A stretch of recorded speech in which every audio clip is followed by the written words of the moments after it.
If you're looking for an instructional design job, but you're running into a roadblock due to lack of experience or lack of perceived experience, then you are in the right place.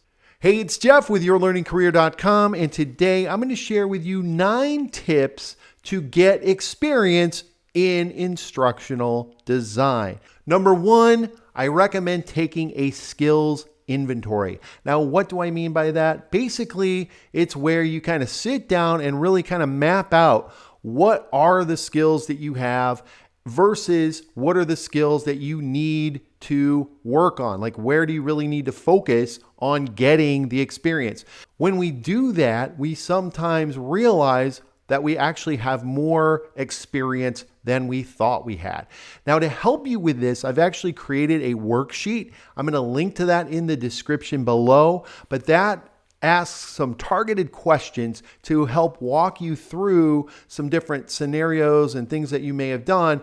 And oftentimes people realize, oh yeah, I do have experience in XYZ. It's just they sometimes forget to mention them in interviews and in resumes. Number 2, your current job. I consider this a potential gold mine when it comes to building experience.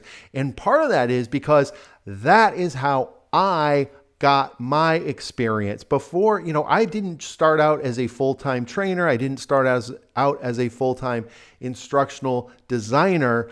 I gained that experience throughout different jobs at different companies. So for example, when I worked at CarMax in sales, I took the initiative, I volunteered to create some training materials for my team.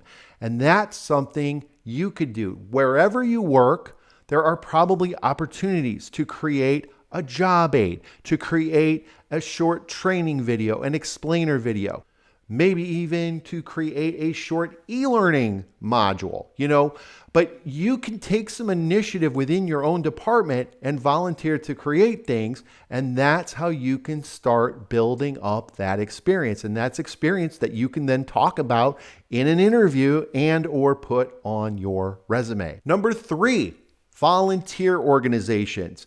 Most of us are involved in some form or fashion with some kind of volunteer organization, or maybe it's the school, something with the kids.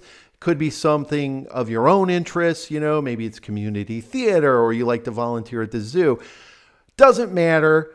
The fact is, volunteer organizations always need help. And so similar to what I was saying with your current job, you could work on something for that volunteer organization.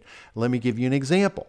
So when my son was in Boy Scouts, they needed somebody to redesign their website. Now, even though I had never built a website or done anything like that, it was something I was interested in, and I volunteered and I taught myself how to get into WordPress and make the changes. So now I can, that's something I can point to, and I can say that I have that experience of going in and redesigning that website. So again, same for you. Ask the leaders or, ask whoever you work with at the volunteer organization if they could use some type of training material. Number 4, professional organizations. Now, one that jumps to mind is the Association for Talent Development.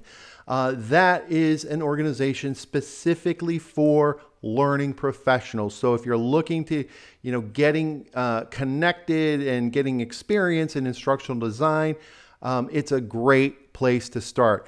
They have a national chapter as well as local chapters all over the place. So I would start with a local chapter.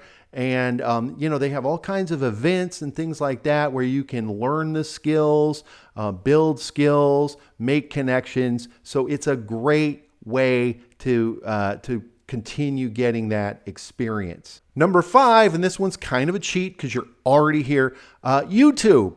Now, I understand that watching a YouTube video isn't the same as getting actual experience, but I think it's worth mentioning because YouTube does have so many great resources. I mean, look, you found this video, so this is just one, and there are lots of others actually out on YouTube that talk about different aspects of instructional design. And not only like the processes involved in instructional design, but you'll find lots of videos on like the different software things you might use, different tools, etc.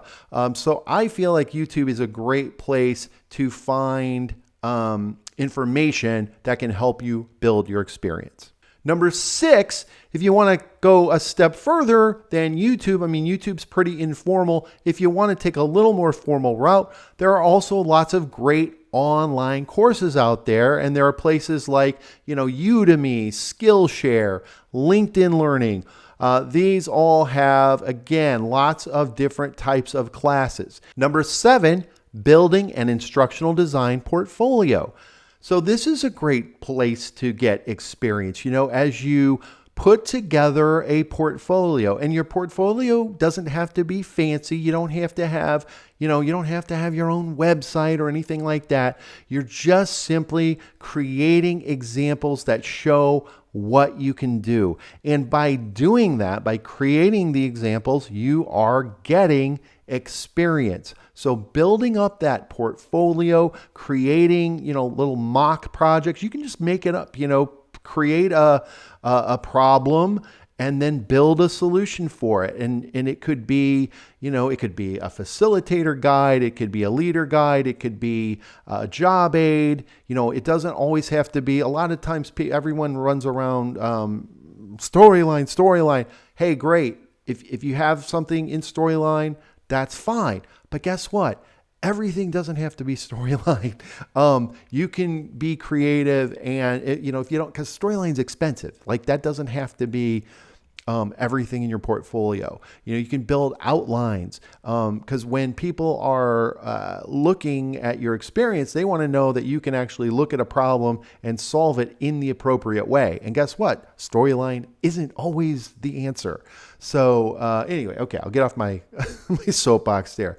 But so building that portfolio, putting these pieces in, this can be a really great way to get familiar with things and build that experience. Number 8, certificate programs. So again, if you're stepping up the formality and you want a little more guidance, you want something that you can point to, certificate programs can be very helpful. They're not required by any means, but yes, they can certainly help you build your skills. Now, if I'm looking for a certificate program, and I actually have a video about this, which I'll link to here and in the description, but I have a video where I talk more about certificate programs. But anyway, I would typically, if I'm looking at certificate programs, I would start with something like ATD, Association for Talent Development. It's a known entity, training or hiring managers, ID directors, what have you.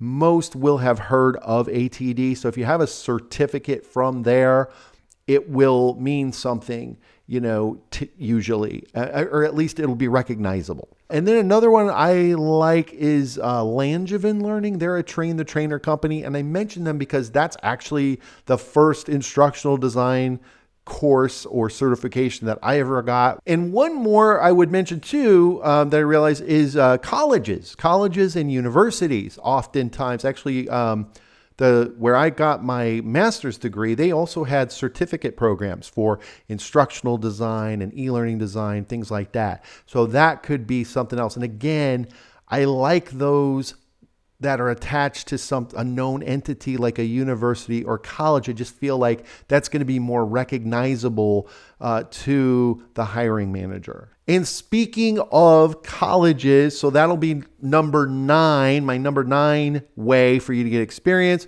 would be through a degree program. Now, I'm putting this last because, I definitely would not make this the first place I would go. You don't have to go get a degree in instructional design. But if you are in a place in your life, and it makes sense, they can be really helpful. And using myself as an example, mid-career, I decided to get a master's degree in educational technology. I was really getting more and more interested in the technology tools, to use for creating learning experiences. And my company provided tuition reimbursement. So that was an incentive. So and actually was a great experience for me. I took all my classes online, and I think it's really helped me be a better instructional designer, a better trainer. So that was worth it for me. But again, you got to look at your own situation and decide if that's the route you want to go. So experience is just one potential roadblock that could be getting in the way of you finding that instructional design job. If you'd like to hear about some more, you're going to want to check out this video next.